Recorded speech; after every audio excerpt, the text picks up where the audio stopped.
Hello everybody, this is TipTop MTG here today with another Magic the Gathering video. In today's video, we're going to be talking about a bunch of Magic the Gathering Arena news that was released on Weekly MTG, and there actually hasn't been an article that's gone up on Daily MTG as of the filming of this, so a lot of people probably won't know that this is happening. So I compiled basically my notes, so you're kind of just looking straight at my notes that I got from watching their stream. So the first thing we're going to do is we're going to talk about the events coming up. So a month after, normally a month after the standard set release, they will do events that are kind of coordinated, and they give you the showcase styles. These are called festivals. So they've talked about 3 festivals, and what's interesting is these are actually happening before the next game update, which is kind of why they're announcing them now. At first I was kind of confused. I'm like, why are you announcing them now, not in the state of the game? But that's because they are happening before the state of the game. They are actually starting up on May 9th. And so I'm just going to go over what these events are. I will be doing more in-depth details closer to when these events actually happen, so stay tuned for those. We also have a bunch of news about Historic, which you can see part of already, and we'll get into those because those are some of the more exciting and worrying announcements. So upcoming events, May 9th through May 11th, Mountains of Mana. So this allows you to bring any standard deck, and it's just Treasure Constructed. They renamed it, but the reason they did it is because Ikoria is a set full of big spells like the ultimatums and some big creatures that cost a lot of mana.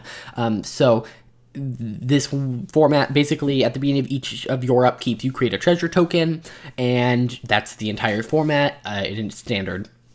Then we have May 16th through May 18th, and that's Battle Royale, which is they provide the deck, and it's an omniscient style event, so that means that all your cards that you cast are free, and you get decks full of giant monsters. So instead of waiting a bunch of turns to get into the really cool and awesome monsters that maybe are a little too expensive to see standard play, you can just play them turn 1, and it's kind of just this big brawl.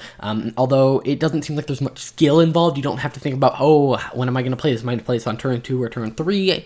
And you don't have to think about deck building. So that one feels a little simpler. I'm sure it's going to be kind of divisive. Then May 22nd through May 25th, we have Clever Reflections, which actually happens after the launch of Historic Anthology 3 and the next game update.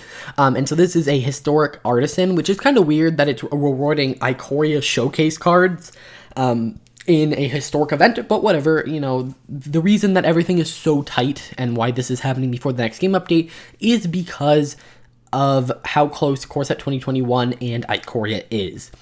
Now, these are the same model for festivals. It's 25,000 gold or 500 gems for entry, and you will earn 5 of the showcase styles from the mutate creatures, which I don't believe is that's not all of them, so there's probably going to be bundles in the store as well. Then also they said Cube Draft is coming to MTG Arena. I think this was very predictable, and they said the next Arena Cube event will be player drafting, and that will be June 12th. They're going to give everyone a free Cube Draft. It is still a Phantom event, so you won't be able to get the cards, but you will be able to basically just get a bunch of free rewards, which is pretty cool. Now, I'm excited for this. I wasn't super excited about player drafting, and then I played my first player draft, and it was the most fun I've had in MTG Arena for a long time. So, yes, I'm very excited for cube drafting. So why don't we move into Historic, because that's probably what everyone cares about slightly more, or maybe not, I don't know. Either way, Historic, they just kind of clarified some things about Historic at first. They said it's basically their version of Legacy, and I actually did an entire video covering this topic of, hey, what is Historic? So you guys should check that out. And they said Historic is going to be bigger than Pioneer. They just have to work up to it, and that's what I've been saying, is that it's going to be their version of Legacy.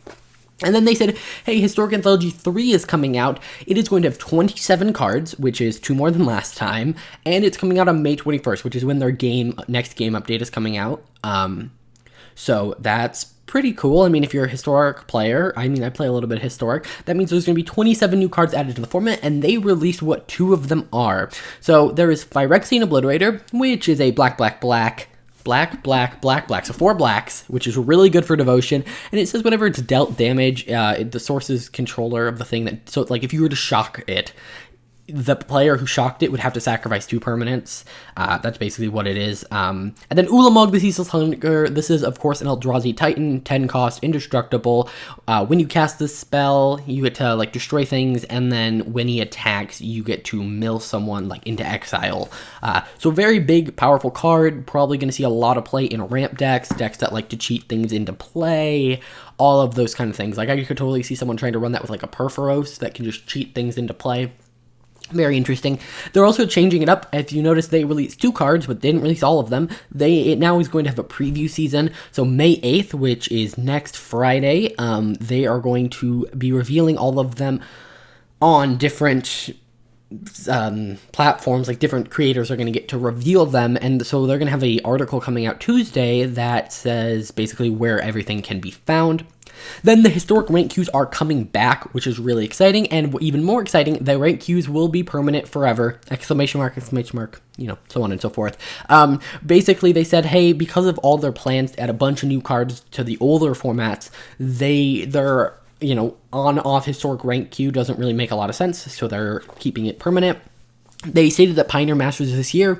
That was pretty much implied, but technically they never like said, hey, yes, it is this year. So we got the first confirmation of that, and May 19th is the state of the game. So that's basically just where you'll hear all about all this stuff. So I'm going to talk about that here in a little bit, but let's move into the Q&As. I did some Q&As, and there were only 3 real comments on here. Historic Remastered is coming this summer.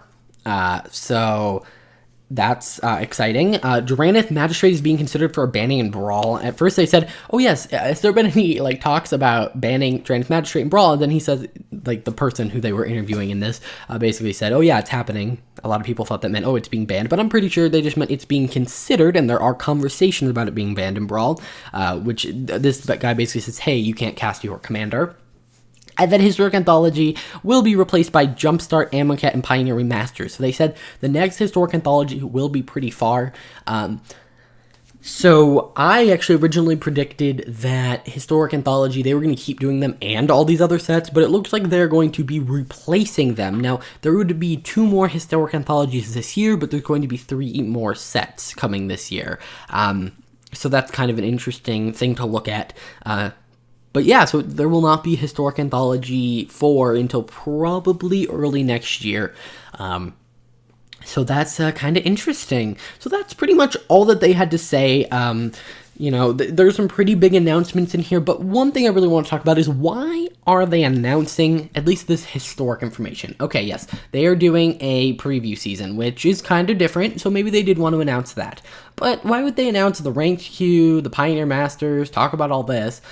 Why would they not save that for the State of the Game? The State of the Game is going to be very, very boring if it's just this, just repeated. I mean, we're going to get a little bit more information, but that makes me think there's something else coming this month. Now, this is all speculatory at this point. I think that because they are announcing all of this ahead of time, we are going to have the full card list for Historic Anthology. We are going to have information about ranked queues, the future of the game. I don't know what else they could announce, but it makes me think that, hey, they are going to... they are going to announce something else, because otherwise they would have announced everything ahead of time, and then the State of the Game is a useless announcement. So that'll be interesting to see. Let me know what you guys think in the comments down below. If you guys enjoyed and found this useful, please hit that like button, subscribe, and I'll see you guys in the next video.